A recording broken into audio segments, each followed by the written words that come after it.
Rutan kelas 2 B Gianyar menggelar upacara pecaruan pasca salah seorang warga binaannya bernama John Winkel ditemukan meninggal dunia di dalam sel Senin 26 Desember. Pecaruan dilaksanakan Jumat 30 Desember bertepatan dengan Kajang Kliwon. Kepala Rutan kelas 2 B Gianyar Muhammad Bahrun Kamis 29 Desember mengatakan pihaknya menggelar pecaruan alit dengan sarana ayam berumbun dengan tujuan menetralisir tempat tersebut pasca kejadian. Sebelumnya diberitakan warga binaan pemasyarakatan bernama John Winkel ditemukan tergeletak oleh teman satu sel korban.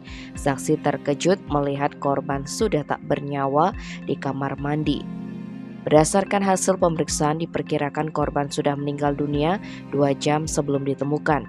John Winkel merupakan mantan dirut PT Mitra Prodin yang menjadi terpidana kasus penggelapan perusahaan pelintingan kertas rokok.